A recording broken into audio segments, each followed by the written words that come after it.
মোৰ চেনেলে স্বাগতম জনাইছোঁ কপিলে আৰু সৰুৰ পৰা আপোনাৰ অভিনয় চাই আছোঁ। আজি খুব এটা ধুনীয়া অনুষ্ঠানত আহিলোঁ। এই অনুষ্ঠানটোৱে আমাৰ অসমীয়া ছবি উদ্যোগৰ ক্ষেত্ৰত যথেষ্ট অৰিহণা আগবঢ়াইছে। হয় কি ক'ব আপুনি ইয়াৰ বিষয়ে? তাৰমানে এটা বছৰটোত আমি সকলোৱে ৰৈয়ে থাকোঁ আচলতে অসম ৰাজ্যিক চলচ্চিত্ৰ বঁটাৰ বাবে, কাৰণ আমাৰ শিল্পীসকলে সকলোৱে কেমেৰা আগত থকা হওক বা কেমেৰা আঁৰত থকা হওক খুব কষ্ট কৰে এখন চিনেমাৰ ক্ষেত্ৰত। গতিকে যেতিয়া এটা সমজুৱাকৈ ৰাইজৰ মাজত এটা স্বীকৃতি পায়, এটা খুব ভাল লাগে আৰু ভালকৈ দুগুণ উৎসাহেৰে মানুহে কাম কৰিবলৈ আগবাঢ়ে। গতিকে চৰকাৰে এনেকুৱা অনুষ্ঠান সদায় প্ৰত্যেক বছৰে পাতক, সেইটো আমি সকলোৱে সেইটোৱে কামনা কৰোঁ।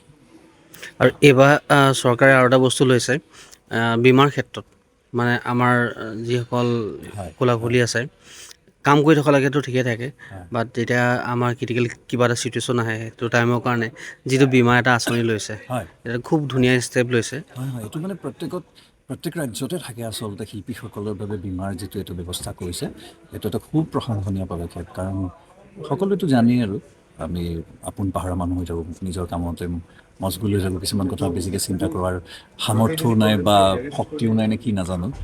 সেইকাৰণে এনেকুৱা এটা পদক্ষেপ যি লৈছে খুব ভাল লগা কথা হৈছে।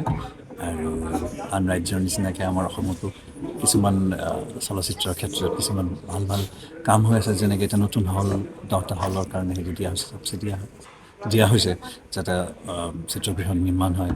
গতিকে এইবিলাক ভাল কথা আৰু চলচ্চিত্ৰ মানে ৰজাঘৰৰ পৃষ্ঠপোষকতা সদায় লাগে চলচ্চিত্ৰ বা যিকোনো কলাৰ ক্ষেত্ৰত দেই। এইটো গোটেই বিশ্বতে আজি অতীজৰ পৰা আমি দেখি আছোঁ।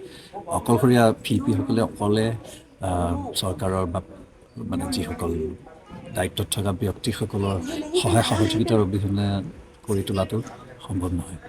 কপিল দাৰ ভাগৰ বহুত দিন চিনেমা চোৱা নাই, মানে বহুত দিন চিনেমাৰ পৰা বিৰতি হৈ আছে। ভাল খবৰ। আহি আছে মোৰ এইবাৰ এই বছৰৰ মাজভাগত আহিব। খুব মই নিজে নকওঁ আৰু কি, নিজেনো কিমান নিজৰ চিনেমা ভাল বুলি ক'বা, আপুনি নিজেই চাব দেখা পাব। চিনেমাখনৰ নাম মই কৈ থওঁ, সূৰ্যমুখী। অ'কে, ঠিক আছে, thank you all the best, thank you. Thank U.